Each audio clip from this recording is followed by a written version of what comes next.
May I say that a number of people, including the opposition and some of their writers, have been questioning my relative absence from hosting press conferences. And I must confess it is true that I've been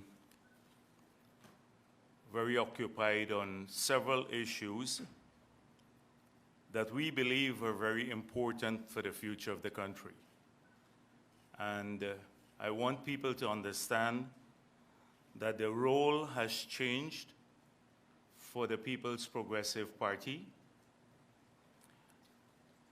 and we understand that that role has changed. We were in opposition, and we advocated strongly for a change based on the ineptitude, the incompetence, and outright criminality that we saw in the last government. And we took a firm stance that once we get into office, we'll focus extensively and immediately back on the development agenda.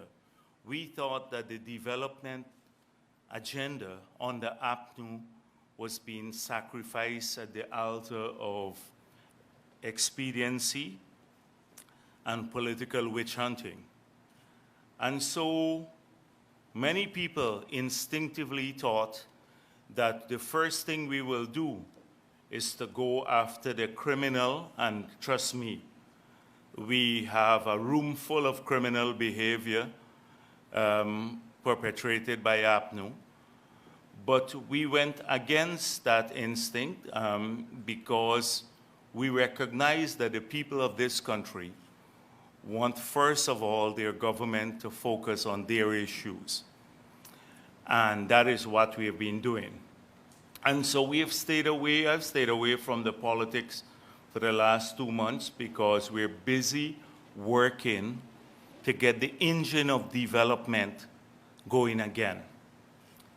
And a lot of things that are critical to the well-being of the country and its economic and social well-being were neglected. And we have set ourselves upon this task with a sense of urgency. And therefore, a lot of, we have maybe not paid enough attention to what many people know as illegal behavior under the last government. And in a way, I believe that because we didn't do that, the APNU AFC and a person of Harman's nature, Joseph Harman's nature, felt emboldened that they can even now, 2 months after attempting to heist the government and the whole country, they can come back and be holier than thou. And I want to say to Harman and the others, the opposition leader and many others who have suddenly become, high moralists, etc., have high moral standards, which they didn't practice in the past, that we're getting back to those issues at some point in time. Don't believe that we are going to just let them go. It's just a matter of time. Hold on for a little while. We will finish the development agenda. We want to see people working. We want to create more jobs. We want to get better health care and everything else for the country. And then we'll come back to those issues. So today I wanted to deal with just a few issues in keeping with that new mode of being less visible now than when I was at the opposition leader and more involved in work of a serious nature that we need to get done urgently.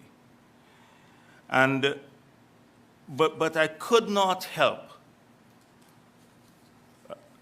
reading the press statement issued by the leader of the opposition, Mr. Harman. And I know Mr. Harman has demonstrated a great deal of mediocrity in managing public office and as a lawyer. But today, this is a new level of mediocrity and incompetence. So I just want to start with the topical issue, which is the oil and gas sector. I think most people now want to hear a bit about that, given that the Payara license has been signed and the environmental permit issued. So I'll just read to you what the leader of the opposition said. He's so ill-informed that I don't understand how he could ever give leadership to a political party or to the opposition. He says, so let me refer to one major matter which came up this week, and that was the signing of the Payara agreement with ExxonMobil. We learned this week that the government had signed a production agreement license along with a 5-year environmental permit to Exxon. We welcome Exxon's further commitment to further invest in Guyana. Certainly we do. What is our evidence is that the PPP duped and deceived the people of Guyana. So he learned about this license. As the agreement, when you look at it, it is in very similar terms. So the agreement which was entered into for Stabroek Block with the PPP, and Bharat Jagdeo in particular, criticized endlessly whilst in opposition.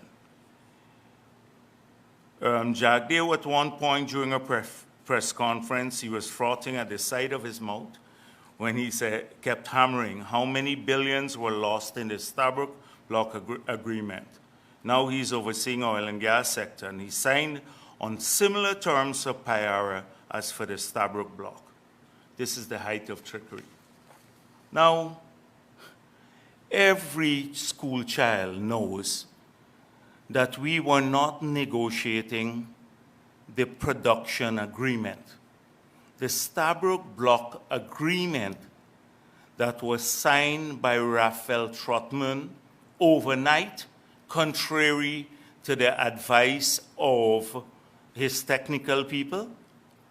They handed it to him, and before you winked, and we now discovered from Global Witness that a substantial part of that agreement and the briefing for the cabinet was drafted by Exxon. Raphael Trotman signed that agreement. That agreement governs all the licenses that will be issued. The agreement deals with all the fiscal terms that will govern every development which has to be licensed separately in the Stabroek Block area.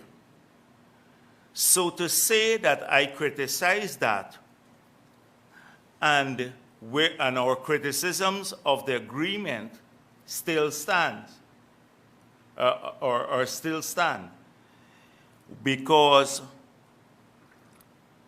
we believe the agreement did not best serve the interests of our people. And we made a commitment in opposition not to renegotiate, which was very clear, but to review this agreement, the Stabroek agreement, to ensure that we get more out of that agreement. And I'll come to that at some point in time later today. So for a leader of the opposition not to know the difference between the negotiations of a production license and a production agreement, how could, in an area that is so substantive in terms of its current and growing future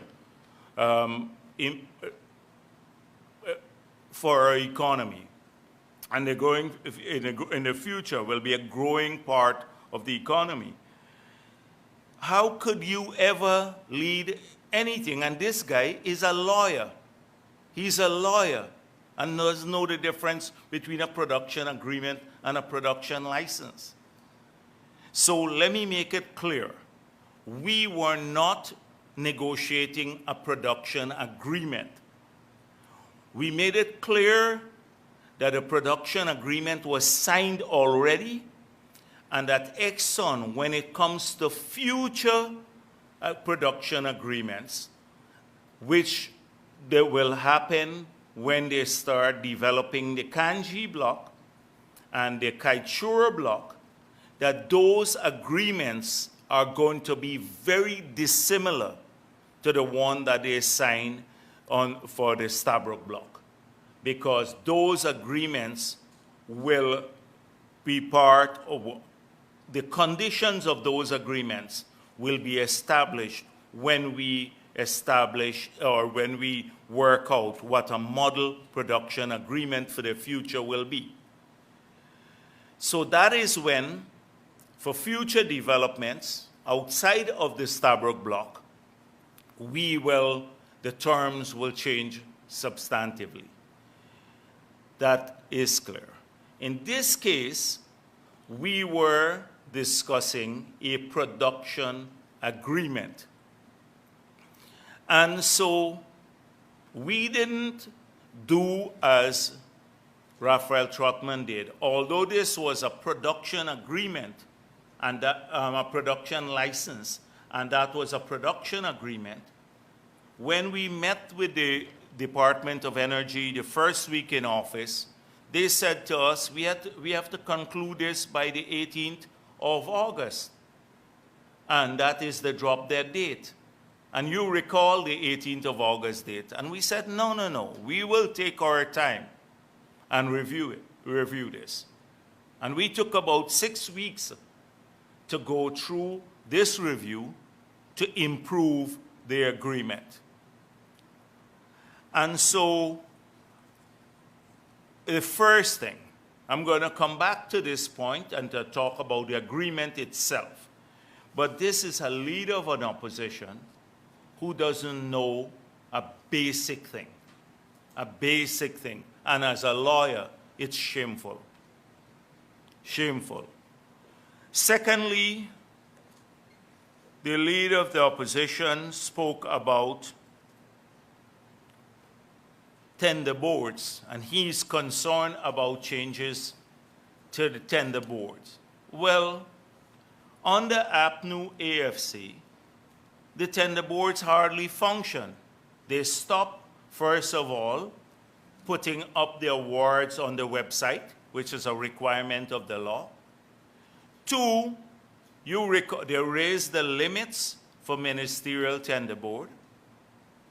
3, they gave out billions of dollars worth of contracts, and you just heard the debate, that's over the 5 years. Even in 2019, when they didn't have money, contrary to the law, they awarded contracts, billions of dollars that led to massive rollovers into 2020, illegally so. Billions. You saw how Alita Moore was getting contracts in some of the ministries. And they had no tendering system. But Harman wants to have a say in tender boards now. And Harman giving testimony as to the character of people on the tender board. He said some gentleman there was like a saint. But it's like a criminal giving testimony in court. That is Harman. Harman can't testify to anything that is proper and legal, given his own involvement in several acts that were illegal, and you will learn more about them. Harman was a member of NISIL board when that agency transferred hundreds of acres to people through a vesting order, and the state did not receive a cent. And these lands were worth billions of dollars. Did not receive a cent. Harman was a member of that board when they sold out a lot of the Gaisuko assets, stripped the assets and sold them out to friends and family. So he now wants to give testimony about tender board, who should be on tender board and who shouldn't be, when they just destroyed the entire system of procurement. They even illegally, the cabinet illegally awarded contracts, because under the law that we passed under the PPP, the cabinet cannot award contracts, can only give a no objection rule. But they reversed that and started awarding contracts contrary to the law. And today, Joseph Harman talks about tendering. He's worried about the tendering system. Joseph Harman wants Irfan Ali to, he will give, as I promised last week, I will give reasonable time to President Ali to consider a letter which he wrote. This guy doesn't realize that he doesn't have state power to use arrogantly as they did. But the language has remained, but the authority is not there. The language has remained. So he will give the president, because the president said, you know, if you can't recognize the legitimacy of my government, then what is it that you want to discuss with me? You're going to come to me to tell me I'm illegitimate? So he then went off into a whole range of things that the president is obligated to meet with him because of the Constitution of Guyana. Yes, the president will discharge his responsibilities when the Constitution requires consultations. But that is not what the president was referring to. He wanted to have talks with the president about some contracts. He must make public the contracts.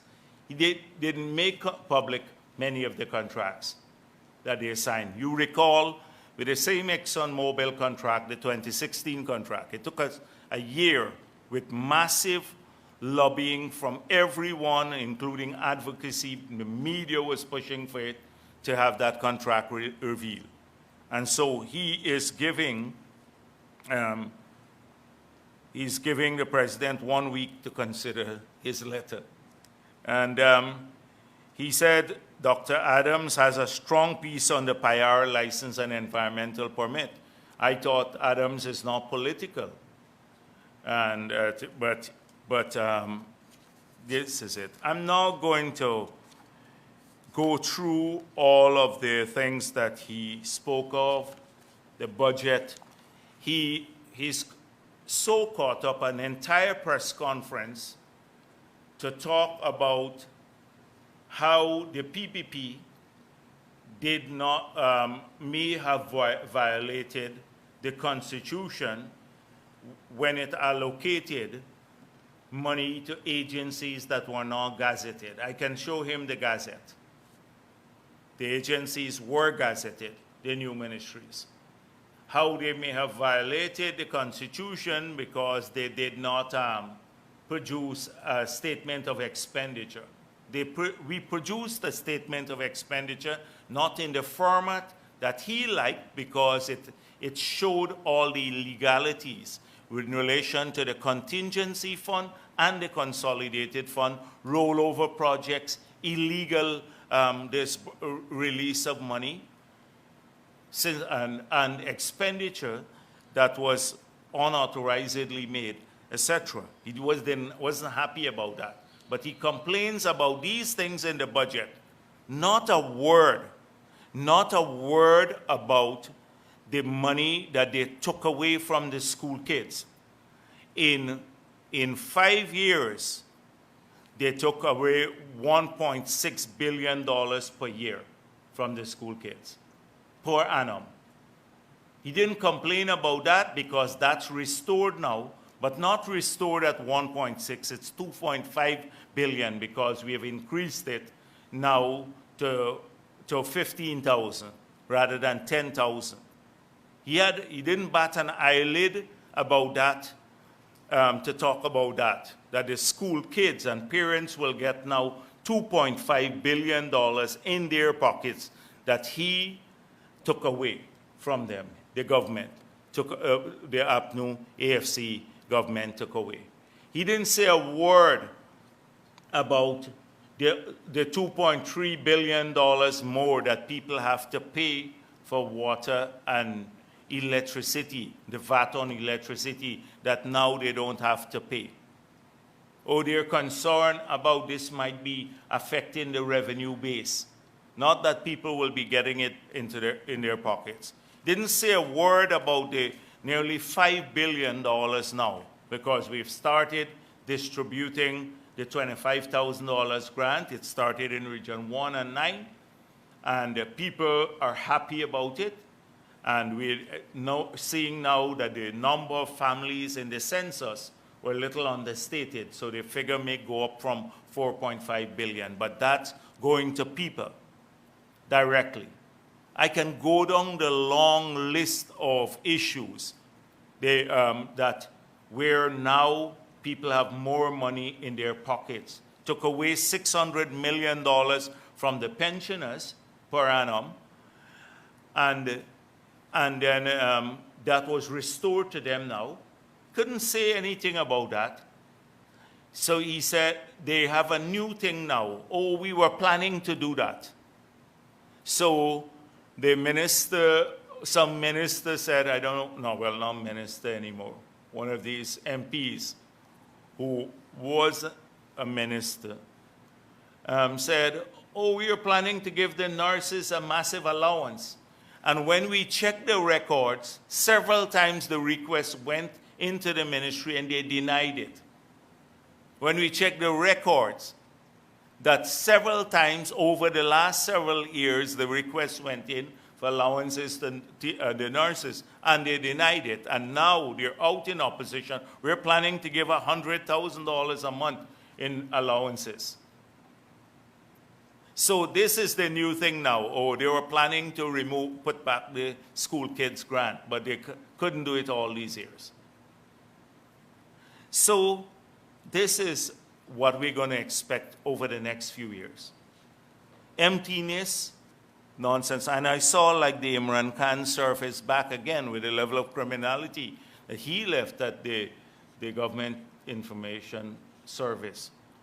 But that we'll come to that a little bit later. So don't pay too much attention to Harman. He's inept, he's useless, he's been bordering criminality, and he can not lead anyone. He has no vision for the country, left the whole place in a mess. The Ministry of the Presidency, well, in the past, now it's Office of the President. It's like cleaning the organ stable there. And we'll deal with that. So let me come back to what was my first, what I wanted to do before I saw this on my way here, this release by him, which at his press conference.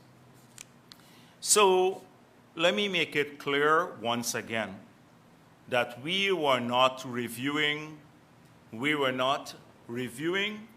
or negotiating the production agreement. We were negotiating a production license and an EPA permit. Now, as I said before, most of the fiscal conditions were all established in the production agreement.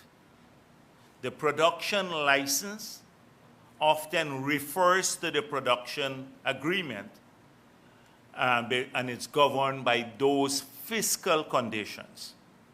So in this case, we were not negotiating any fiscal condition, not royalty, not profit sharing, nor anything else. It was the license to develop a facility in the Stabroek area, which is governed by the production agreement that was signed in 2016. So I see a number of people saying that oh, you should have changed the production, the fiscal terms. Couldn't happen.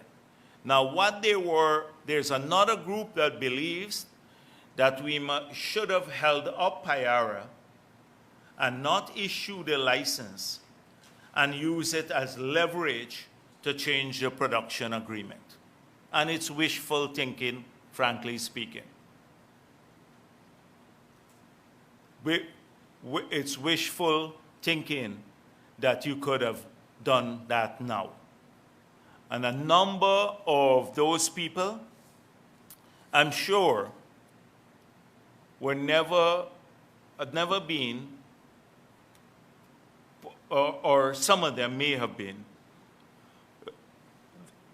party to these negotiations. But more so, their assessment, and that is normal, because not everyone can be a party to a negotiation. But when you speak to 10 experts, their assessments of the market, the investments, and what you can do are very, very different. Very, very different. And there's a large group out there that believe, and this can be substantiated, that right now, oil investment is not taking place in many parts of the world, given what has happened because of COVID to the markets for oil. And even in the medium term, the outlook is not that great. Secondly, a lot of these companies, the oil companies, are losing value on their stock exchanges, etc.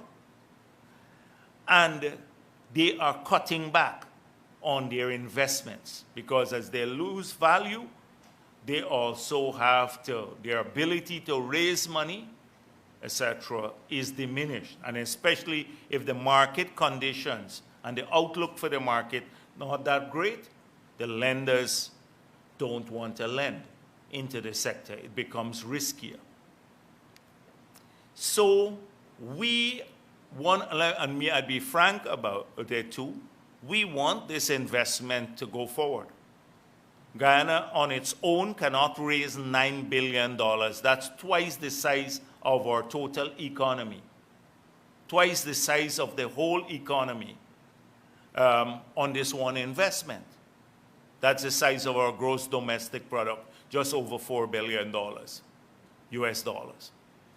So we want that because that means we can't raise the money ourselves to do it. And secondly, we want the investments to go ahead because there is a stream of revenue that will come to Guyana in the future for its development.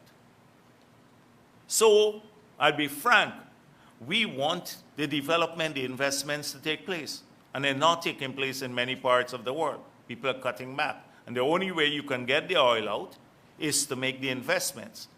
And more so now, because there is a short window of opportunity, the renewables are yapping at people's feet. And there could be a breakthrough technology that one day would cause oil prices to crash totally, assuming they have new breakthrough technology in generating power using renewable sources, or already, as we spoke the last time I was here, many people are banning combustion engine for vehicles so that they would not use fossil fuel anymore. So this is so we want it to go forward, but we also have a duty as the government of Guyana to protect our people's interests. So all of those who believe you have great leverage, I've spoken to several people in the industry who believe that the reason why Exxon is here, and we all share this, even the naysayers and those who believe that we should go forward, they share the view that Exxon wants to invest in Guyana because of the quality of our oil and the low break-even costs to take it out. Then they will make money here, and given the fiscal conditions too. So everybody agrees to that. But we have to move forward with the investment. So the first thing was to examine the LITSA permit. And this is where I hope that the media will spend some time, not just listening to people, because I've seen some statements from Jan Mangal and several others. Mr. Mangal at one time advised the government of Guyana. He was there when this production agreement, the same one that he wants us to negotiate, although it's not on the table now, wanted us to renegotiate, when he was advisor. Didn't for a very long time, until he got terminated. He didn't say much about it. The same agreement that Trotman signed, that was signed overnight. So I don't put too much store on what people, because of duplicity, say. But I would like the media to look at the petroleum license for LITSA that Trotman signed and do a comparison with the petroleum license for Payara that we signed. And therein you will see the massive improvements and how we have moved to protect our patrimony. Not necessarily from the fiscal perspective, because that is subject of another agreement, but definitely in terms of making sure that we can adequately manage this area through information flow to see that we're getting our fair share of the deal, that in terms of production. Secondly, to see that the development offshore is done in an orderly fashion. Thirdly, that we do it in an environmentally safe manner. Fourthly, that liabilities are not accrued to the state. That should be those of the oil company, so cradle-to-grave management of the waste and insurance.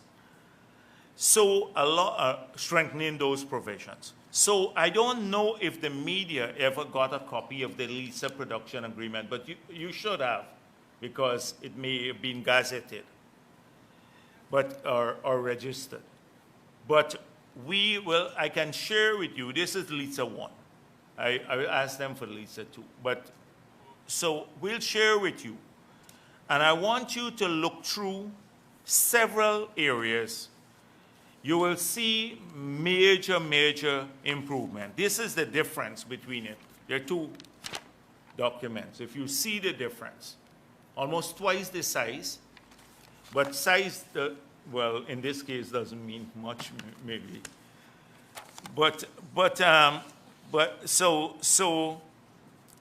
So let me just take you through a few issues that you did not have in the LITSA agreement, in the LITSA petroleum license, that are here and where it's strengthening. For example, number one, it is the flaring. So routine flaring is prohibited.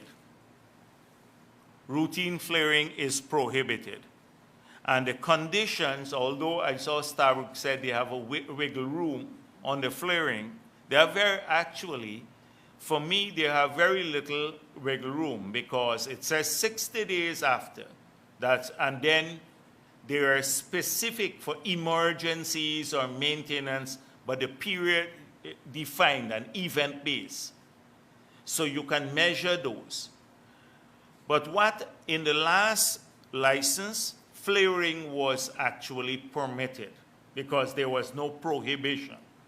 In this license, flaring is prohibited and there is a fine thereafter because you cannot enforce a prohibition unless you have a fine. So the assessment of the event will be a single assessment, but there will be two components to the fine. One by the EPA, which will do it based on carbon pricing and the pollution, and that has to be put in place shortly, a system of fines pursuant to the permit. And the second component of the fine is the part that we insisted on, that the use of the gas, because we were entitled to half of that gas, and if you're burning it and it's your fault, you should pay us for the gas that you really burned. So that's the economic fine. That was not, none of this was in the LISA license. So there was no prohibition and there was no system of fine. Secondly, the cost estimates. Now, under LISA, there was no requirement for Exxon to provide the cost estimates and the details of it. Under this agreement, within 90 days from the date of signing of the license, they have to give to the government of Guyana the development costs and the operating costs for the Payara project. So now we can see the costs, they would submit it, and then we can assess whether those costs are reasonable. That is a new requirement now. Thirdly, we have produced water. Now, the water that is produced, there was first of all talk of reinjection. So we had re-injecting it into the wells. And we realized that we did not have the studies. There were huge estimates as to what it will take to do this. One ranging up to $400 million to reconfigure the FPSO, etc. So, and remember, they're spending, half of their spending comes out of the revenue and affects our share of profit oil, because we pay, in crude terms, we pay for half of everything that they do offshore, well, in their investments. So what was critical for us is that water is not released. We asked, what's the global experience? And we have had several countries where produced water is treated to a standard and then released. So we, in this one, we move, the last permit had, that is the EPA permit, had issues that mentioned produced water.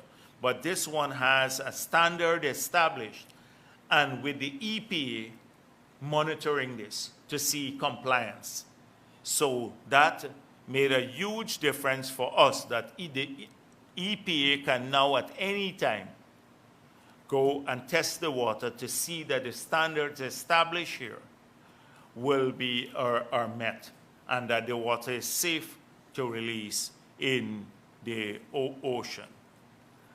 Thirdly, the safety audits. Now, and compliance audits, for example, on cradle-to-grave management of waste. So right now we have, this is a new feature, an independent audit. And Exxon has to give the government every year $400,000 US, so it's over a 5-year period. So we'd get $2 million. It's in the production license, $2 million US, for us to conduct the independent audit as to their, the drilling and the compliance and everything else. So that will be in the area. The capping stock, as you know, is a new thing, about just in case you have a blowout of a well, and that they have to cap it within a period and 5 days, which is like close to global standards. We're trying to get it down even lower, but there's a study to determine how much lower you can get it. There was argument about debris removal, etc. Formation integrity is in there. These are some technical things. Block seismic activity. All of these were not part of the LISA license. Unit development. The abandonment program will be expanded now. That is decommissioning. So a decommissioning security agreement will be submitted to the minister. Has to be submitted to the minister. They have had to agree to waste management. As I said before, cradle to grave, all waste generated by ExxonMobil, they have to deal with. So they're not leaving any burden of any industrial waste on the country. In terms of, so these are just some. We have unit agreement. Now the last agreement, you would see that we remove royalty from this one here. It was in LISA, because LISA had royalty in it, but it says the royalty will be subjected to the petroleum agreement. So it just reinforces what is in the petroleum agreement rather than negotiate something different. So that is not there. And local content. The last LISA had some issues on local content, but it never had a firm commitment in the license that Exxon must comply with the government of Guyana local content policy. That is part of this license too. So I can go on to point out the several substantive differences here. These are major differences on both the environmental side and audit side and the reports. For example, they have to give now daily production reports apart from monthly one that were supposed to be submitted. These are major improvements. And you can see for yourself. So I would say that I want to thank all the people who worked on this because it was long hours of working, but the production agreement now that they have under PIARA is closer to international standards. And in terms of the EPA, like on flaring, that is, we have even gone beyond, like the fine system, we have gone even beyond. So most countries in this regard, where a fine is levied on both on the economic loss side and the environmental pollution side. So I would say there are a number of things. I saw some criticisms about pollution and stuff. I was just thinking that if you, first of all, in the Starbuck News, they had about 3 points. And they mentioned that the agreement is signed with SO Exploration and Production Guyana Limited, which is a subsidiary of Exxon. But that's the company that has signed all the licenses, right from the production agreement, right down to everything else. I just want you to pay attention because if this is a concern for Starbuck News, that on the 30 of the EIA, liability for pollution damage, it says that it does not mean, and in 3.2, it says that the permit holder, this permit doesn't mean that the permit holder, its parent company, servants, and other agents will not be liable to any other existing or forthcoming applicable laws related to insurance for petroleum operations within and out of the jurisdiction of Guyana. So it ties in back the parent company there. But this is, if they applied for the license, remember they're incorporated. And it's only with them you can sign. You can't sign with somebody who is not have the legal persona to sign with. And on the flaring too, I want you to look back at the wiggle room and what it says, because it defines what the events are that they would be allowed to flare at. So on emergencies, maintenance, restart, or what is allowed, and then the startup period for 60 days. So those are clearly defined. Outside of that, we can deal with the other general criticisms because they're more political about who's selling out country and stuff like that. I saw the Stabroek News front page and stuff, and not Stabroek, Kaichor. We have to work hard at getting this done. We have managed the first act of the government to get a license that looks like a normal license, very different than the one that they had before. We have an environmental permit that looks like an normal environmental permit, not like the one that they had before, with several new features. We said there will be, having completed this, now where do we go with how do we get more out of what was signed and out of the industry? And that is why we've started work already on the local content policy. So we put the commitment here in the license that they have to commit to the policy, and we're developing a local content policy that will see this company or all oil companies spend more on Guyanese business, Guyanese people being employed, and at fair pay, so that hundreds of millions of dollars of business that are now funneled out of the country, that don't help our people at all, that they remain here. That is a crucial part of ensuring we get more, and that's the next frontier. We've completed this one. We work in stages. So we're going to move now to get that done.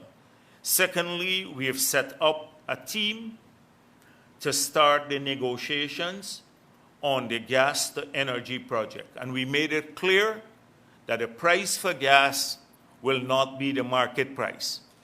We will not pay market price for the gas, and that means more benefits to Guyana and our people. Because if we don't pay market price, then the price that we either buy the power at or generate the power for, because that will determine the ownership structure of the pipeline and the power plant. We have not made a decision. We have to see the cost of both to determine whether the government can fund this or not. If the government cannot fund it, we'll go to tender for people to build these facilities, but tie them into a price for the electricity, a low price for the buying power. Now, currently, we are generating at nearly maybe 17 to 20 cents per kilowatt hour, and tie them in at that. And to the extent that the gas is cheap, then that price will come down even further. But the way we see this going, as the President has pointed out, it could cut the cost of electricity by more than half to the consumers. And we're hoping that by 2023, that this will happen. And then once we get this going, then next year we're going to start back start working on a miler to go back to hydropower as part of our energy mix. We've already started doing a number of things on the solar front, and we're exploring wind energy for isolated solutions and micro hydros, so that we have an entire energy mix that is appropriate for different areas in our country. But that is clear. So the next phase, the next frontier of engagement with the oil companies, particularly Exxon, would be on local content and on the gas to energy. And we hope that those will bring significant benefits, clawing back some of the losses on the fiscal side that we had in the production agreement. That will bring back more to our people. Then, simultaneously with those two things, we're working, what we discovered in these negotiations, that our laws are archaic, and sometimes particularly the Petroleum Act, doesn't support like new developments in the oil and gas sector for the last several years. I think that was passed 34 years ago, the law since 1986. And so we are starting a process to review the legislation to make sure we bring our law, a modern Petroleum Act, because we're going to be a major producer in the future, and it has to be supported by a modern legal architecture. Secondly, we are looking at working on the Petroleum Commission so that we can transition the Department of Energy into a commission, managed as we promised in our manifesto, managed in a very technical way so that politicians don't get too involved in the management of the sector. Thirdly, we started drafting legislation to criminalize non-disclosure of oil revenue. We made that clear. We are going to go that route too. So the finance minister will have a heavy responsibility and can go to jail if they don't disclose every cent that is received from oil companies. Then we're also working to ensure that the Natural Resources Fund, the Petroleum Fund, the Sovereign Wealth Fund, that it is appropriate, that it also that it follows the same principles promised in the manifesto, which is to try to insulate it from political control, even the investments of our money, etc. Because there will be critical decisions to make, not in the future, once the savings start ramping up, about where the money will be invested and all of that. And if you have a too political body, you can get political decisions made there, not based on the greatest return to the country, but based on friends or whatever else, and that will affect the sustainability of the fund. So these are the new areas that we are working on in this sector. There are a number of other companies that have been knocking at the door to meet with us, two from the oil sector, but we're going to have a rigid review of a lot of these companies. Some of them have gotten their licenses a long time back, and they haven't even started. The time is far overdue for many of them to drill. The CGX, for that matter, 2007, the court matter was settled when the border issue. You know, in 2000, the Surinamese gunboat stopped them from their activities. But 13 years have passed.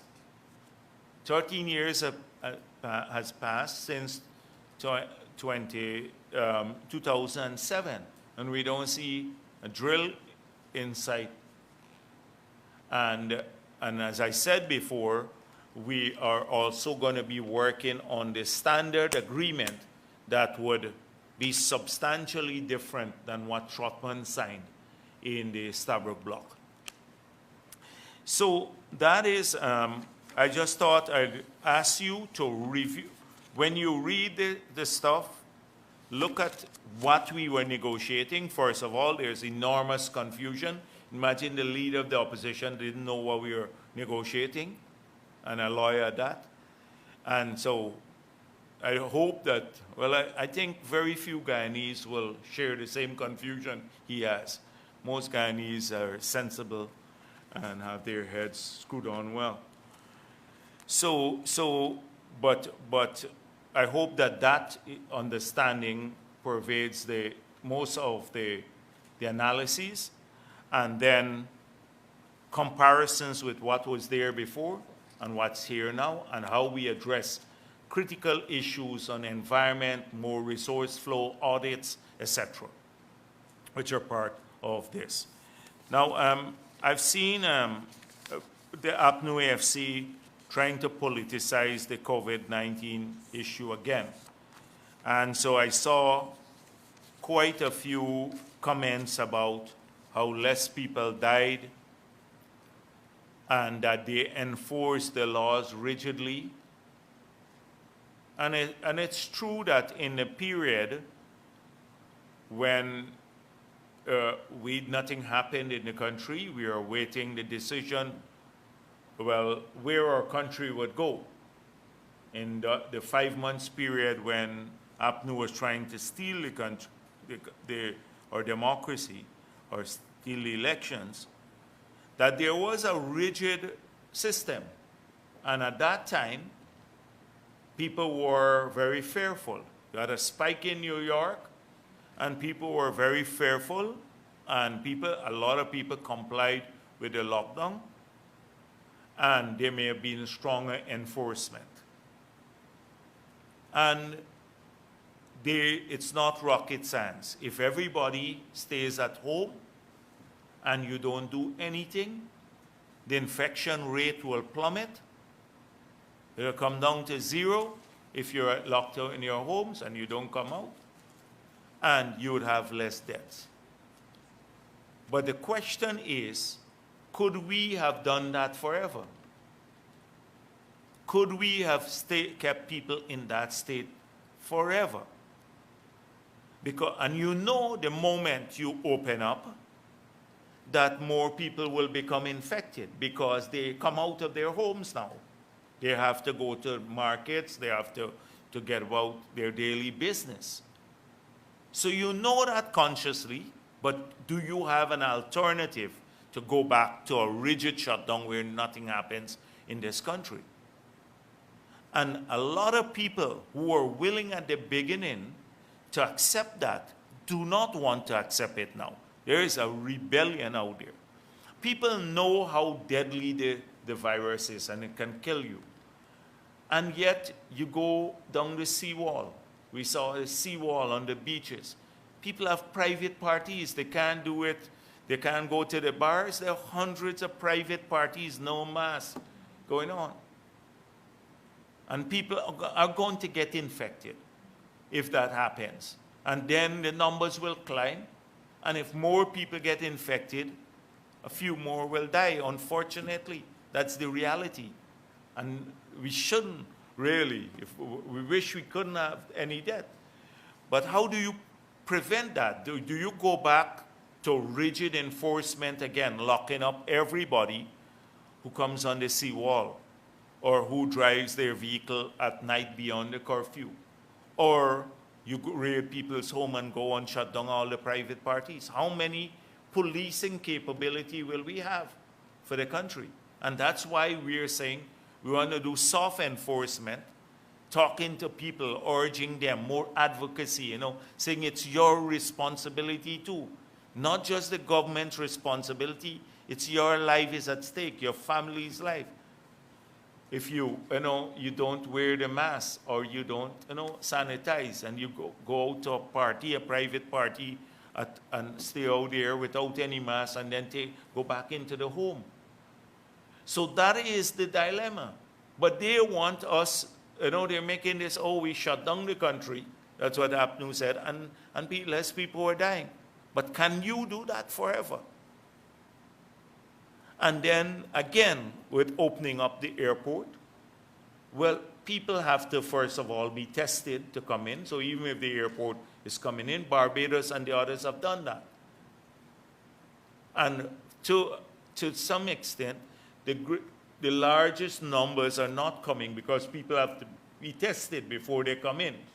The growth in the rate of the infection has been locally, here among our own people. They go to the market, don't wear your mask or touch some surface or something like that.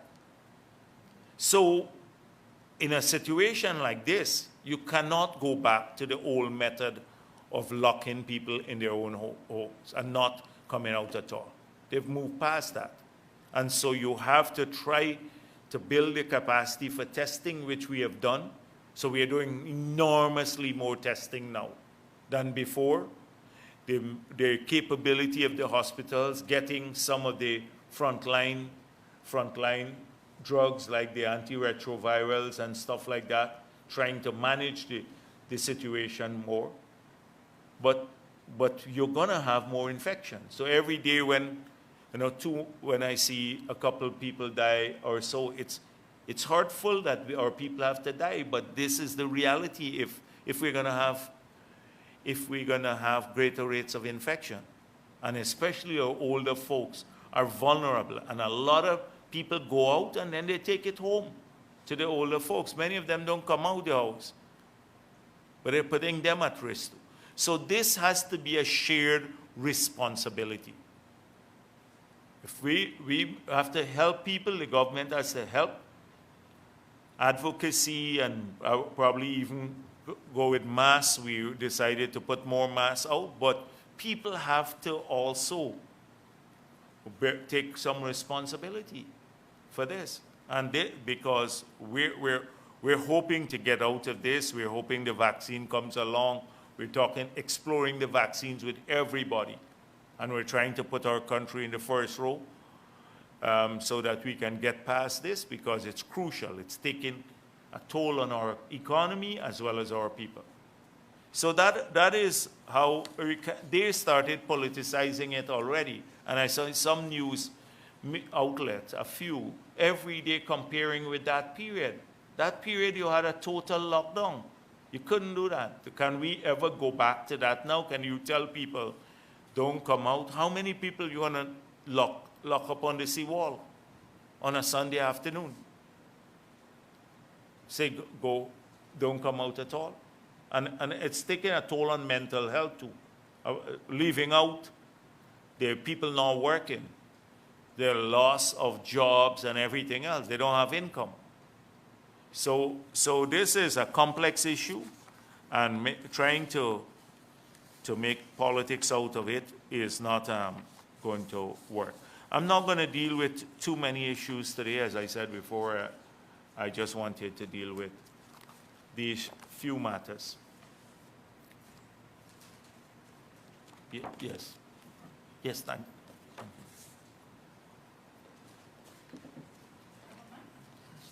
Oh, you need a mic there, yeah. Yeah, Kite Show News.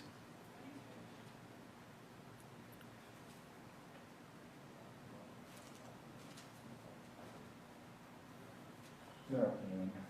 Kim Hawking, Kite Show News. Mr. Jagdeo, you have said on several occasions that you're not going to renegotiate the Stabroek Block Agreement. But you've used the word review, and the President has used the word review. I'm not sure I know what that means. So could you explain what it means to review but not renegotiate? And where are you in that review? Also, on the criticisms of the Stabroek Block Agreement, there have been criticisms not just about the fiscal terms, but on many different provisions like the decommissioning and so on and so on. And you have said even that you're not comfortable with certain provisions. So for example, the money going to training for locals or the setup for the gas price. So are you open to looking at those aspects of the agreement, separate from the fiscal terms of the agreement? Secondly, I didn't get that. So those, whether we are looking at them separate from, you've said we're not Yeah. going to renegotiate the fiscal terms, but you've expressed concerns about the other provisions. Are you open to looking at renegotiating those provisions? Secondly, how far has the cost audit gone for the 460 million pre-contract cost? what cost? The pre-contract cost, the audit the that's happening right now. Pre-contract, okay, Yeah, all right. and when do you intend to start auditing the other development costs? Sure. And finally, on the Kaichor and Kanji Kwame, blocks, You got a pen?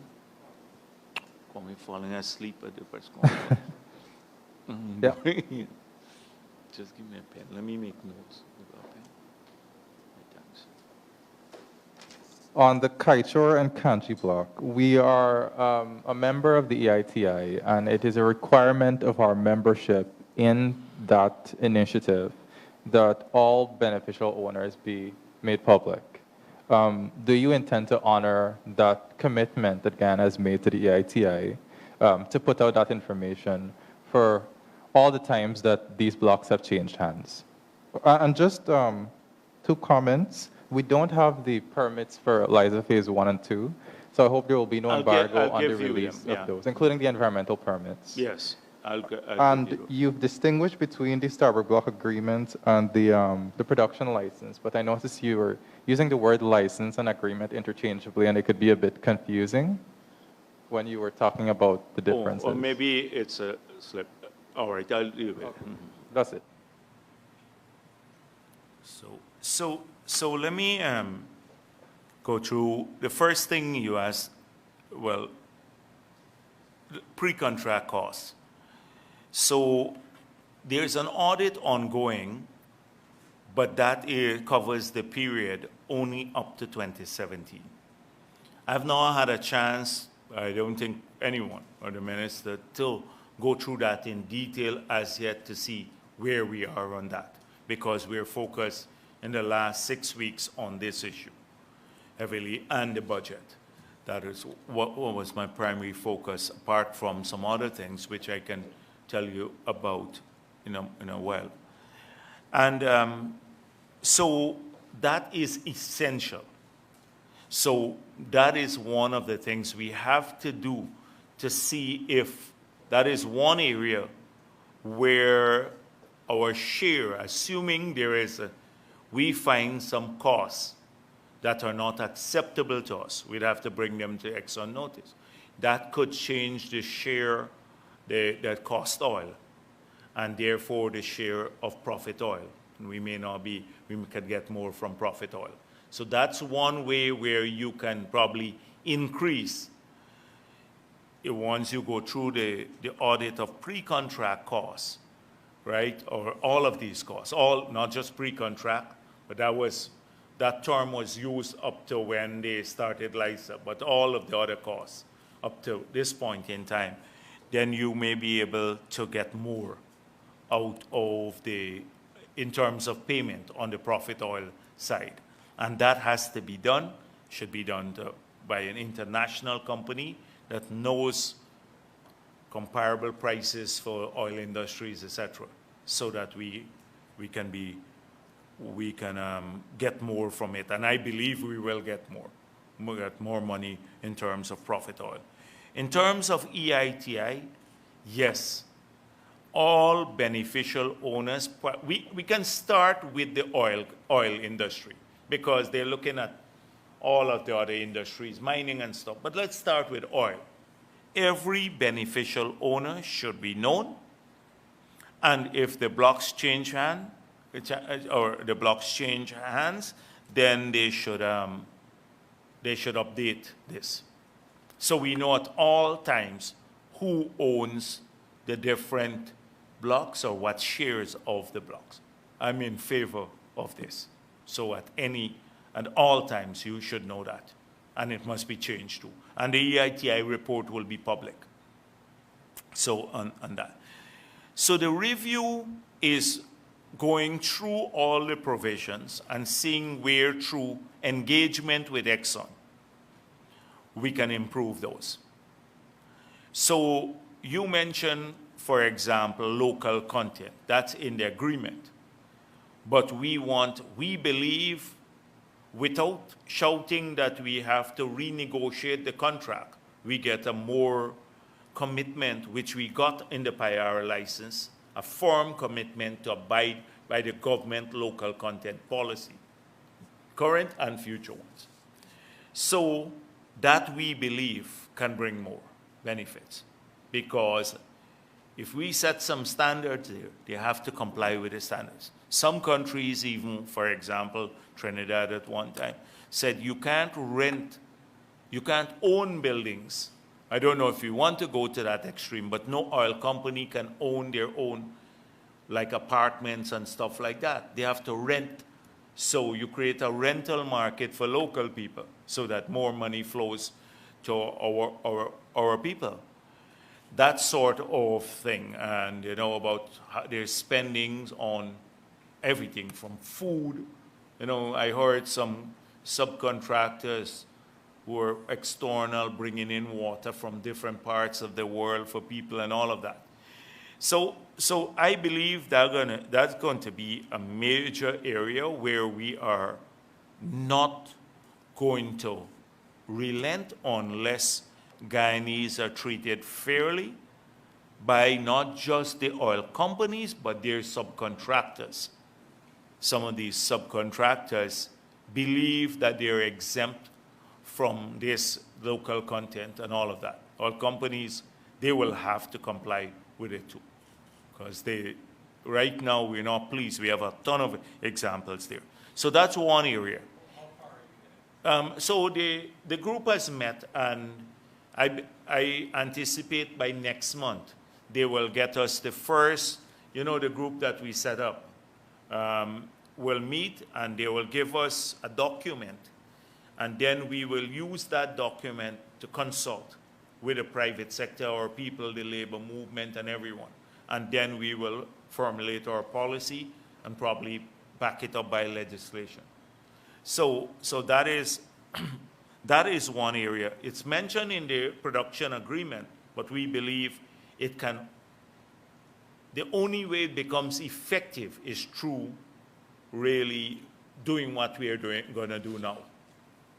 And so then the gas, as I mentioned before, although the gas, in the agreement it mentions like a market price for gas. We're saying for our power needs, we want below the market price for gas. In fact, by the way, Mr. Patterson said Exxon promised them free gas.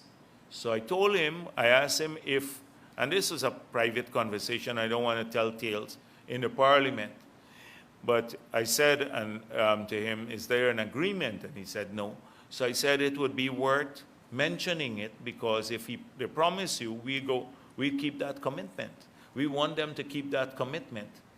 So I hope that he actually says this publicly, so we can then say to Exxon, you already promised Guyana free gas for this project or energy project. So I'm really hoping he'll make that commitment or announcement shortly, so I can go to Exxon and say that. So that is, and then there are other, so the review is looking through all of those areas, fiscal and non-fiscal, where we believe by better contract administration and by some movement on the part of Exxon, we can, and reasonableness, we can get more from the contract. That is what. Yes, all of these, it's not just pre-contract costs. All of the costs have to be audited. No, but that's why I'm saying, remember, we just got in a month ago, 2 months ago now, and then we focus on this area here. There is an audit ongoing, but it comes up to 2017. You have to get from 2017 to complete that and get to 2020. So all of that has to be in place. All the costs have to be audited. So it's just a matter of time. But we want to move on that swiftly, because that could hopefully bring in some more some more resources to the, that's the true question. If I can just Yes, yeah, go ahead. the pre-contract cost is just 460 million. The development projects for LISA 1, 2, and 5 are on a total in excess of $15 billion. So are you concerned about the pace at which we're auditing this I'm very, very concerned at the pace. This is 5 years past and it hasn't been completed. The 5 years nearly, has passed. And so the pace is concerning to me, but I don't understand why they didn't complete it. Marcel Thomas from the Several News. I just wanted clarity on two things, and then I'll go into my substantive question. When you spoke about non-leverage, as it pertains to the agreement signed, you were saying that, just so I get this right, that your focus right now is on maximizing the demand on fossil fuel as growing demand, there's growing global demand on renewables. So there was a push to get this contract off of the ground against that background. That's what I want to know, one. And your reference to Mr. Mangle, of him being advisor during the last government, they didn't listen to his recommendations either. So Well, the position now, is it going to be just because he was an advisor of the past government that you wouldn't give him an ear to hear what he has to say? But that's not my substantive question, eh? okay, all right, you can, let me deal with those two and then I come to your substantive question. So my point is that I think our country has a right to development. I think our people have a right to a better life. The problem has been getting the resources. We managed to work our way out of a bankrupt country where 153% of revenue was used to service debt in '92. By the time we left, it was 5% of revenue. But we still run a fiscal deficit. We still have huge development needs. Bridges, infrastructure. We have to build 6 lanes of road from Parika to the bridge, to the harbor bridge. Then another 6 lanes going up to the airport, to the Soesdijk Highway, and 6 lanes to Maika. We have to get money. That's what it requires for our people to have modern infrastructure, cheaper power. They need to get better schools, health clinics, etc. We have to get as much money as we can from our resources while sustainably exploiting them, seeing that they're done in an environmentally safe manner. So we believe we covered the environmentally, the environmental issues when we deal with produced water, pollution, cradle-to-grave management of waste, and then flaring, not prohibiting flaring. But we want the production to go ahead, because when you have greater production, just like gold, just like rice, just like sugar, that if you have greater production, more people get employed, more earn money, our businesses do well, and you get more revenue to the state to spend back on our people. So that is, and I'm saying that with fossil fuel, you have a window maybe before the renewables come. And therefore, you have to also try to maximize the production in this window, or else you miss that opportunity too. So that is what I was saying. Not that, and I say this very conscious that you have in the environmental lobby a group who say we shouldn't touch fossil fuel, leave it in the ground. And they've been lobbying us and many people, and this was part of the Paris Club discussions. But a lot of those countries and people often have the luxury of living in the developed world, or some groups, other groups. We still have people who don't have a connection to the electricity main, or can't feed their families. And we have to deal with that. So that is what I meant, not that, that maximizing it at this time. And again, given the global market about investments. The second thing with Jan Mangal, over the years, I've refrained to directly comment on him. So my thing is that it is this holier than thou attitude. Then, comments about he could easily disparage somebody he doesn't know anything about as a sellout, doesn't know the hard work we put into this, about not working in the best interest of Guyana. When we were struggling here all along, to when people had to pull water carts on the road with the ball bearing, we were struggling all the time to improve our country. We worked very hard. We got the debt removed. We got roads built when there were no roads here and stuff like that, or things were falling apart. Jan Mangal was abroad, came back here only when oil was found, and now he has this, he's the greater conscience of Guyana than any one of us. Came back only when oil was found, and that's a right of every Guyanese.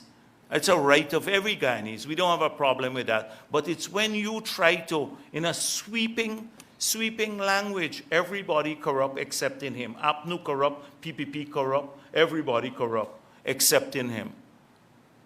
And the thing is that it is lecturing, not the technical thing. If Jan Mangal has technical skills, his technical skills should be used like everyone else. I don't have a problem with that. But it is this thing. And if he doesn't get his way, they don't get their way because 10 other specialists in the sector have a different view than his. That's the behavior too. And if you follow the 10 other specialists, but you don't follow him. But my point, he was part of the machinery. And he stayed silent all along even when he left. The agreement was signed. Why didn't he resign on that day? They didn't renew his contract, but he waited out the whole contract. The day the agreement was signed and they said, you can't see this, but you're the advisor, but you can't see the agreement, should have resigned if he's the conscience of the country. But so I don't have a problem with Jan Mangal. It's just that the lecturing. And to think that all the Guyanese who work day and night, that they would, and every day hard, he knows, and he knows more than every other specialist in the world. You spoke about the positive inroads made in the Payara productions license and EPA permit. And you mentioned the EPA can go and test now and all the other things that the EPA can do. Does this mean that a significant sum would be invested in the EPA to afford it, the requisite experts, to monitor the sector aptly? That's on that. And on NPTAB, where is the watchdog role of the opposition? Because when you look at the current composition of the NPTAB, it's stacked with PPP supporters. I don't want to call all the names, but we know the names, you know the names. Where is the opposition oversight there? Well, from what I gather, that the NPTAB is statute-based. It says where you have to come from. So it's staff from finance have to be on the board. You check the legislation. So I don't know if you're Indo-Guyanese, or because we do have Indo-Guyanese, we have Afro-Guyanese on the board too. But suddenly it seems as though you can't have integrity. And the same question, and you do a litmus test as to whether they're PPP support, like all of them are PPP supporters. As far as I know, many of the staff, there are about 2 staff or so in there who don't have their staff from finance. They don't have party cards. And this is also a holding board. There's a temporary chair because we had to get rid of the criminal types in there as a short-term measure. A lot of these boards will be redone in the future because we had to get rid of criminal types at the same thing at the at NISIL, a lot of those. So I don't, and there was never, we never had a member of an NPTAB. We never had a member. There was no opposition member on. But you were invited, every board. No. They, The opportunity to put a no, not that board. No. You check the legislation. It's legislation governed as to where you have to come from. It's not opposition. So yes. There was one question. Oh yes, definitely. The EPS capability has to be strengthened significantly, and that is why we're not pleased with the sum of money that we're receiving from the oil companies. For this is one area maybe in the review that we will look at for building capacity in government. It seems as though this has to come out of our share of profit oil or our revenue, the state's revenue, when really they're ensuring compliance within the industry. And so the same way that Exxon or the operators are paid, or staff are paid by the company to carry out responsibilities of the company. I think there should be funding for the government regulatory bodies coming out of the oil companies themselves. And that is one area we're thinking about review on. Times. Sir, can you say who will be on the team to review the law and put together the Modern Petroleum Act? And can you give an update on the on the appointment for a substantive finance minister? Okay. We are hoping, well, let me don't give you a timeline, but it's very soon. Very soon, we are hoping to have the a finance minister who would still have oversight from the office of the president, but a finance minister will be in place. And the second thing is that the team to do the review, this has to be, first of all, the Attorney General's chamber would lead that process. His chamber would lead the process. So they'll probably have to hire a few consultants from abroad, and then also have public consultations on it. Just to follow up on the finance, you said that we're still very few over half persons in mind. Yes, I'm sure the president is looking at some people. No, I can't tell you now, but I'm sure the president is looking at a few people. Good afternoon, Mr. Yeah. Vice President. Can I ask you to comment on a topic you did not present on? Saudi Arabia is vying for the directorship of the World Trade Organization. And I know they visited on Monday. Are you able to say if Ghana is throwing their support behind them? And secondly, if any other country of the other 7 that are vying for the same position, if we've been asked by any of them as well? Yeah, there's a short list. We're closely coordinating our position on this matter with CARICOM. We're closely coordinating our position.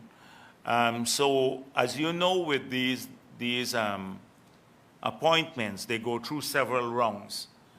And so you have to be almost flexible on how you approach it, because some people you may support may not get through past the first round. And therefore, you have to realign your support to another one in the second round who you may not have supported in the first round because they didn't get past. So that is happening, or we are closely coordinating with CARICOM.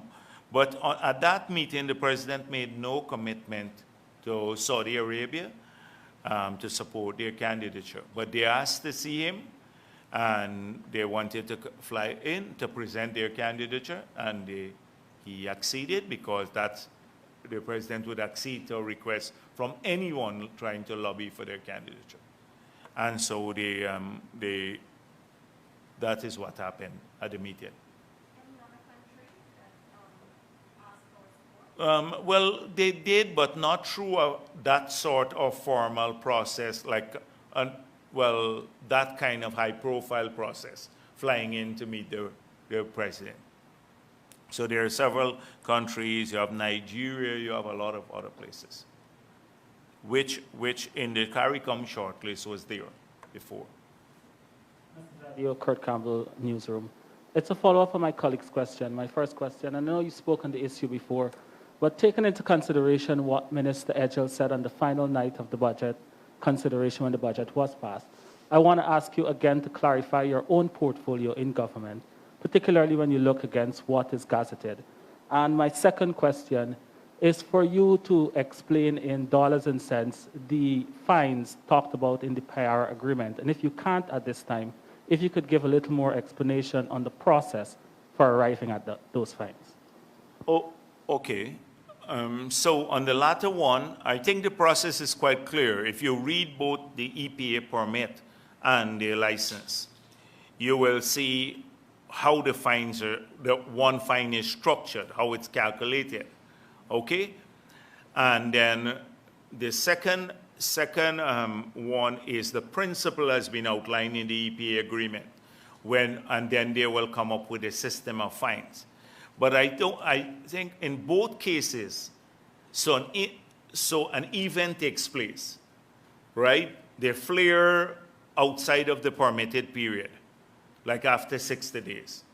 So you have to have a system to measure the volume of gas flared. Once you measure the volume of gas flared, then you can calculate the emission level from burning that volume of gas. And then, so you calculate it in CO2 emissions. And then maybe every ton is fined at a particular price. So you know the volume flared, you calculate from the volume how much CO2 emission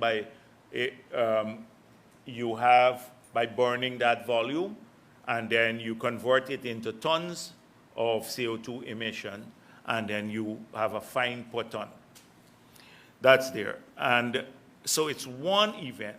And then the same volume that you measure, you then take over on the economic side and you say, let's apply the formula outlined in the petroleum license. And that's how you calculate the economic fine. So that's how it's done. My portfolio, I've been very reluctant to take line positions, you know, to go and all day long signing papers and stuff like that. I think I'm long gone past that. But I believe and what the president has said to me, my job is to help him, I'm based in the office of the president, to help him to move the big things along. And all of these projects, so we are working on big issues, like the roads we had to reformulate. So in 1 week, we reformulated and solved all of the issues that have been stuck for years. Before we left office, India had commitment to build a ferry to Northwest and left $50 million for a road, the bypass road. 5 years of afternoon, nothing happened. Because I think they wanted to steer it in a particular direction. So in the first week, we reformulated that. We look at the road, look at the length of the road. They wanted to go to Diamond. They said 108 million or 208 million or something like that. We took it back to, taking it back to the what's the Hogsbush? Yes, Hogsbush. And then, all right, that's the name, right? Higgsbush, or is it Higgsbush or Hogsbush? I don't know. Anyhow, whatever the dump site is, because I always and then so that's where it is, and then it connects up back with the bridge, and then we're working on another project to extend the road, which will happen, but that will start next year, early next year. We're hoping to start. So that was done. The ferry, we solved the problem, and now the ferry would be built so that the people in Northwest have a ferry, that a modern ferry with great capability, passenger, and to carry their goods to the Northwest. In 1 week, something that was sitting for 5 years. And then we also used the 10 million and program it to buy the solar panels for the hinterland, 30,000. Now we've increased it to hinterland, riverine areas, and all of these. So that's the kind of thing, unlocking, moving these things forward so that you actually see results.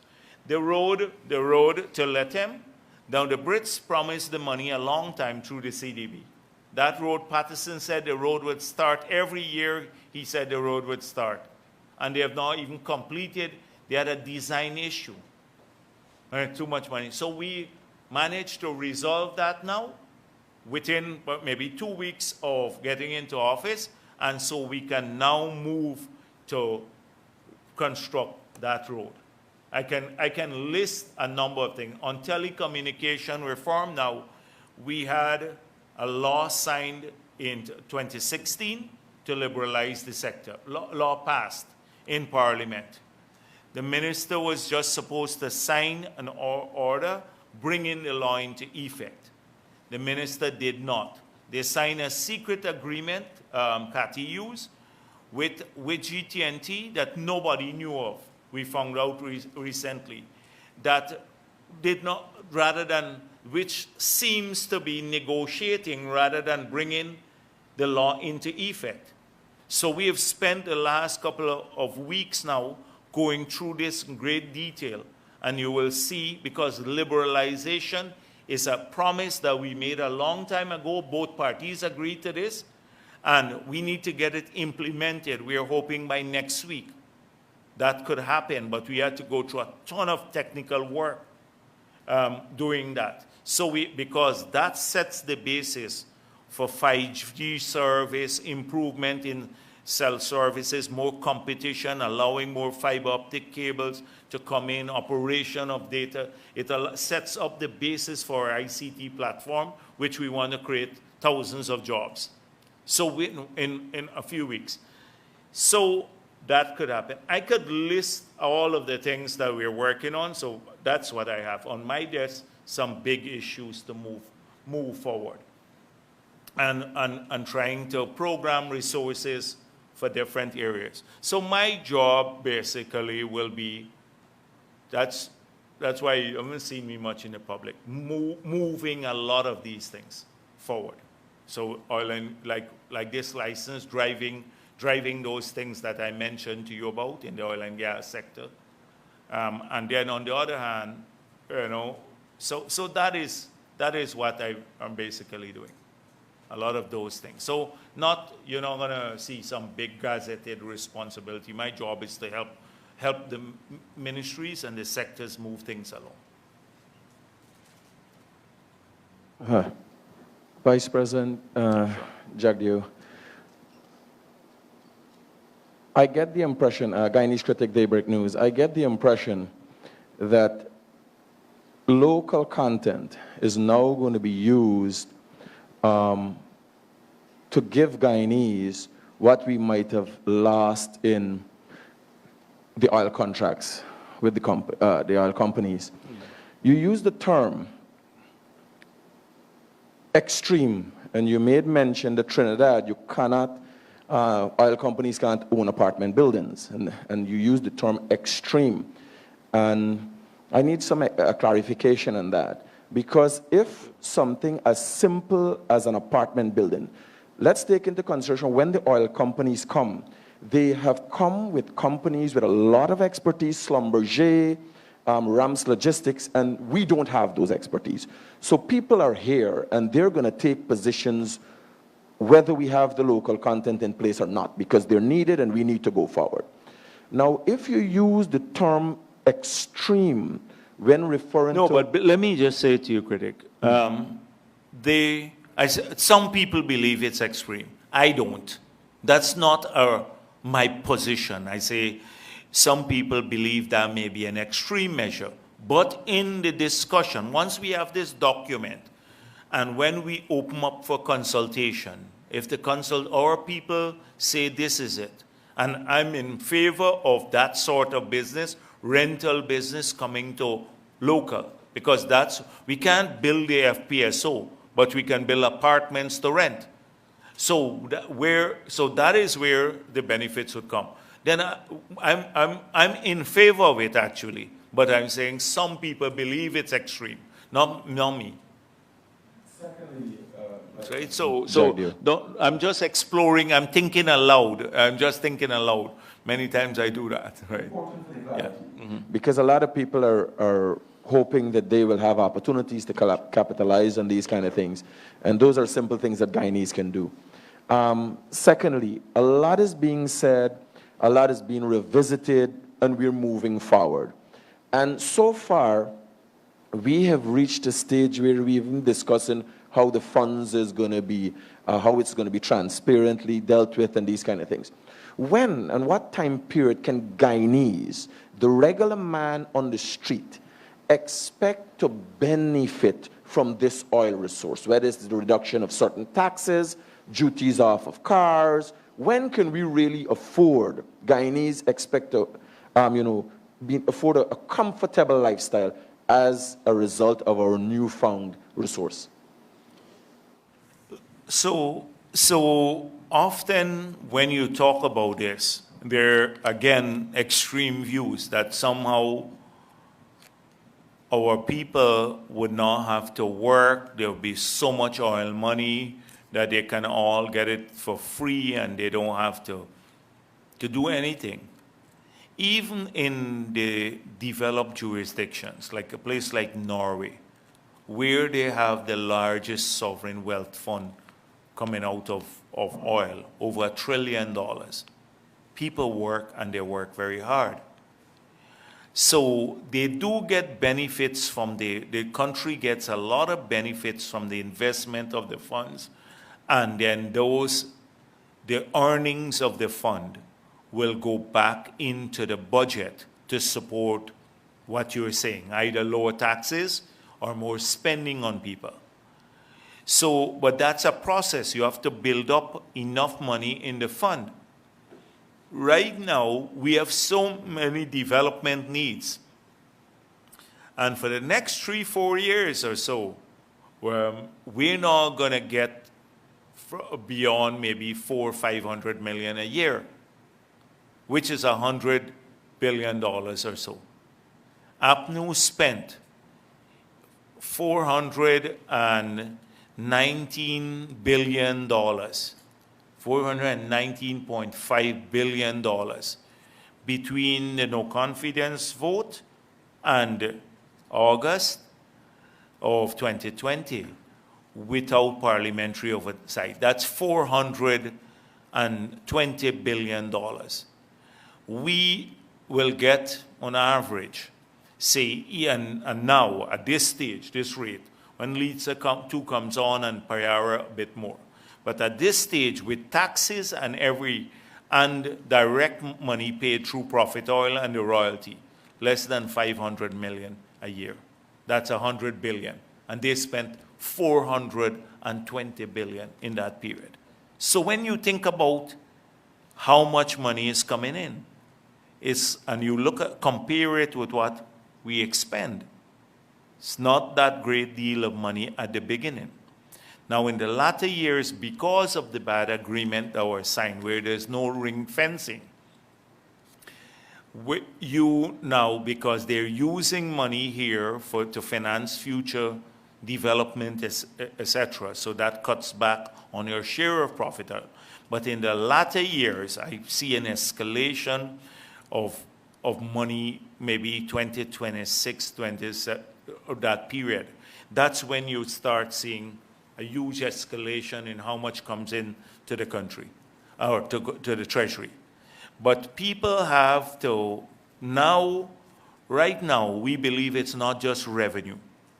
If they can spend $400 million US here more, then that generates a ton of jobs for our people.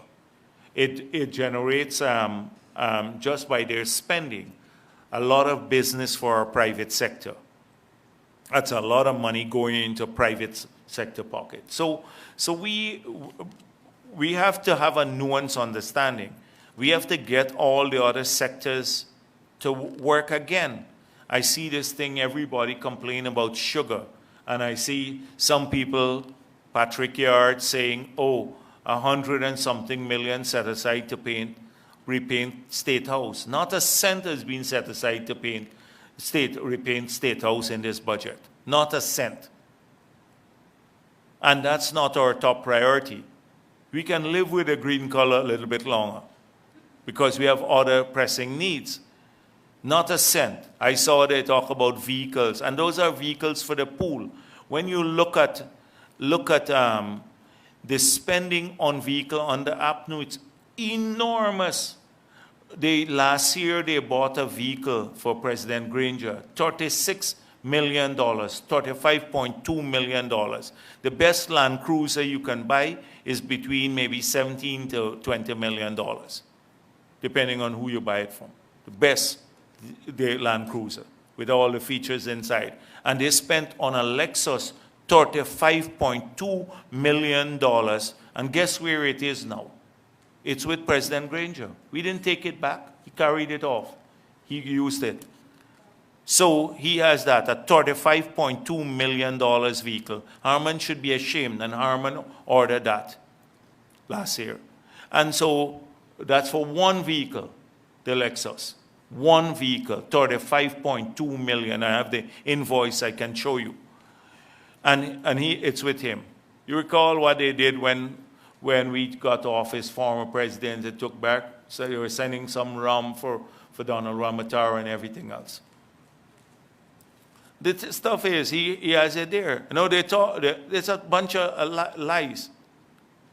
So this is, that's where we want to, so we have to have a proper understanding. We prefer to cut the taxes on production, give them an incentive, because we have to get agriculture, mining, tourism, manufacturing, services going again. That's where most of our people are employed. They're not going to find employment tomorrow in the oil and gas sector. But the spending in that sector can help to generate a ton more opportunities in those areas. It's all like a cake shop type of economics. I listen to the other side. And they mislead people all the time into believing that you have so much money, tomorrow you can share it out just like that. You have to work hard if you want to change things. And all the lies. So I saw a ton of those lies in the budget debate. I'm still, they talk about a vehicle for me. I put the budget there. I didn't even know about that. I was surprised myself. And I cleared the budget. And that because I'm still using PPP2, which I've used since 2010. I'm still using it, PPP2. It's 2010, and it's a great vehicle. It's good. Although 10 years old, it's not bad. It's driving well and stuff like that. So this is the kind of nonsense you hear. And I'm talking about the vehicles they bought. GRA sent over a ton of other transfer people's vehicles over to government too. I got to get that list, apart from the list of who they sold. Remember who they sold vehicles to outside of tendering for $200,000 and $300,000? You're going to get that list soon. a vehicle for $200,000 Ghana dollars and $300,000 support us. When I see all of these things coming up in the debate, it's sickening to see people who can stand there with a straight face and talk about criminality. Royce Ford was talking about illegal government and fraud. You should check what's going on at the Gaming Authority. They were soliciting bribes, sending people over to solicit bribes all the time. A ton of places have been licensed who shouldn't have had licenses for gambling. Same thing on the fuel smuggling, massive fuel smuggling involving these guys. And a lot of them sit in the parliament now. A lot of them sitting in parliament.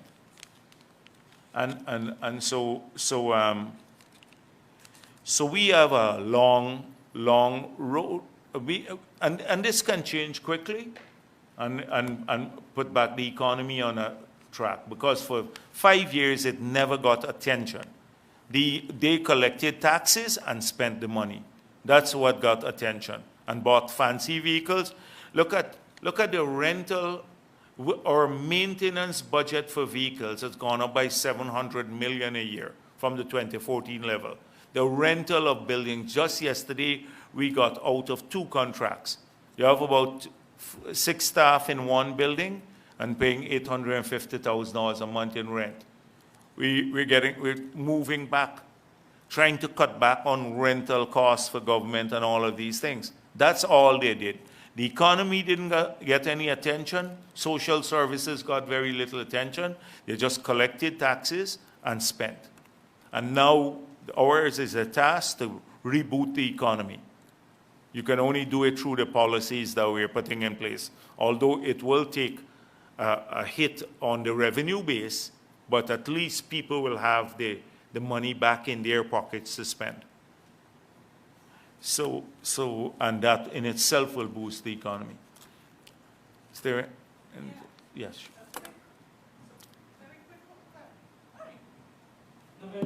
Guyana Chronicle, sir. During the budget debates, you spoke about government's engagement or re-engagement with Norway. Can you say what are some of the intended outcomes of these discussions? Sure. Well, we've already started putting together this. Yesterday I was looking at the GRIF projects. A ton of let me don't deal with that today because it makes me a little bit upset. But again, those projects that we left behind, they were reconfigured. We left 17.2 million under GRIF for communication, the telecommunication hinterland, being mishandled. Under the land management project, another set of mishandling of the resources. They were funding trips abroad rather than focus on mapping the areas, zoning for hazardous chemicals and stuff like that. Now we can't put hazardous industries in people's housing schemes and stuff. They focus on a ton of trips abroad, calling it capacity building. So the GRIF projects have to be reworked. We will re-engage. We've already reached out to Norway. We'll do so formally. Informally, we've reached out. We'll do so formally to restart those discussions with Norway. We're hoping that maybe we can get the remaining tranche from the last allocation of $250 million that we negotiated and to move to a new agreement. Because although we are oil and gas producing, we want to make sure that the green sector is doing well. And the President has indicated that he wanted us to expand on the concept. So as I explained some earlier that in my budget presentation too, that the LCDS, which is an alternative development strategy, will be expanded now to cover the sale of biodiversity services, the biodiversity management, and management of water resources, because those are important parts of where we can expand the LCDS into new frontiers. The Green State, by the way, I was talking to the people who were working on this, so I asked them which project they're implementing under the Green State. None. There has been none. Only the tree planting exercises and stuff. Nothing else.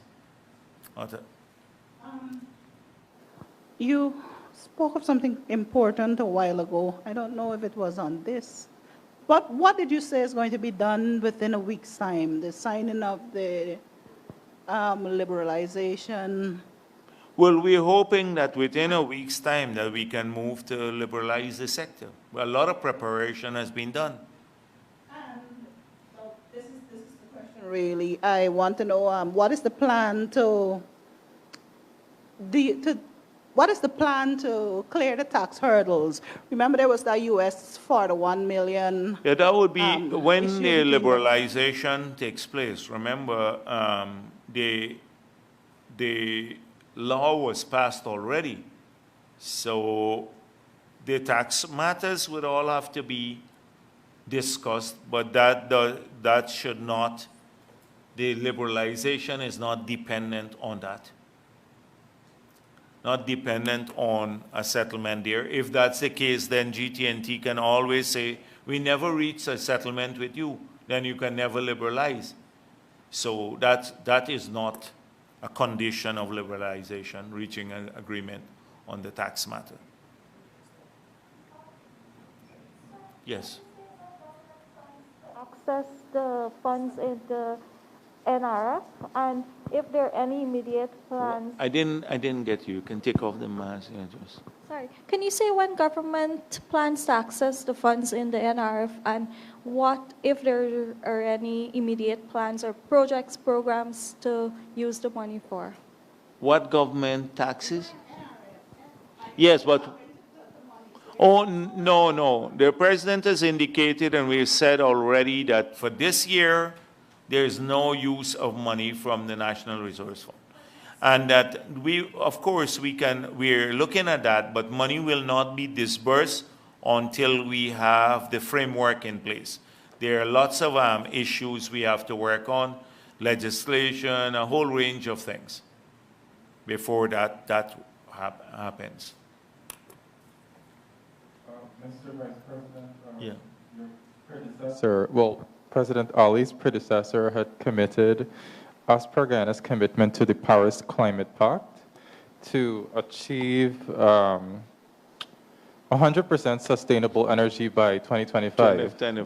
You're going to honor that? We cannot. It was just, when I asked the staff who made the commitment, they said they didn't know where that came from. But somebody signed on to it. How can you agree to that and not do any project? It's unbelievable. Right now, we just need power, whether it's fossil fuel or anything. We just need some electricity in the system to just take care of our people. So he made a commitment of that nature with no investment to support it. The only way you could have done that had you built a miler. And even when we were going to build a miler and the project was far gone along, and when they killed it, we were still not going to make that commitment. There's no requirement. That's a voluntary commitment that he made. It's for show, to say you have green credentials, but then when 2025 comes along and you can't do it, people just think you're wasting your time or their time. So it was a commitment made without any regard for practicality. It's impossible to achieve that now, but we still hope that in the future that we'll cut our emissions level from the electricity sector significantly, if that is not barring the expansion in use, because you can, but on a per capita basis. Because we believe that the gas is a cleaner fuel, and then we go back to the energy mix that I spoke of earlier. So we're still going to cut emissions level significantly, in the future. But those targets that they set up, Mr. Granger agreed to, are impossible to achieve. He couldn't achieve them, and we can't now in the timeline that is stated in 5 years. Okay. I think I wanted to clear up also on the rationale for having the studies for Payara done after the signing. Which study particularly? The water. The Oh, water-based- because it could establish the cost structure for future FPSO's configuration. And so, assuming that's the next frontier you want to move to, so in the next development that takes place. And so if they say the study costs $500 million, not the study, they configuring the FPSO to do that, re-inject the water costs $400 million, let's say $400 million. And then you can then make a conscious, and the government of Ghana has to carry half of this. Then you can make a conscious decision based on the economics of it, to do this or not to do it in the future. But right now we could not establish. Exxon gave us some figures, but we could not establish the cost of doing this. And one thing you have in economics is their trade-offs. So, but for you to do trade-offs, you always have to have a factual basis, an empirical basis to do the trade-off. And right now there is no empirical, factual basis to do that. And so that would allow us to have that in the department. So the next round, because you can then say it was not going to cost $400 million. This is a $30 million expenditure or $40 million. And it's an improvement, therefore we want it re-injected. But we also can't run ahead of doing the Rolls-Royce in Payara and then have the world, or 90% of the world, do the Toyota. Because it doesn't make any difference. We want a Rolls-Royce in the future. I'm not talking about now. I'm talking about the future, once the studies come in. Rolls-Royce in terms of environmental model. Yeah, yes, if re-injection is the Rolls-Royce, re-injecting the produced water is the Rolls-Royce. And then other countries are doing like treating to an international standard and then discharging in the ocean. And they're doing that, and it costs them $5 and going to cost us $300 here. Then we have to make those. Those are conscious choices you make. We can do it, but then we know what it will cost us. You can do it at the end of the day. The country may just decide we want to do that. But then you walk into that policy with your eyes wide open. You can't do it in the dark. Huh? Rolls-Royce? The next one, whichever is the next. Yeah, yes, that possibility. Possibility, not license being signed already, you mean? Yeah, but you can rewrite permits. Going forward. Going forward, yes, that's what I mean. Right, thanks.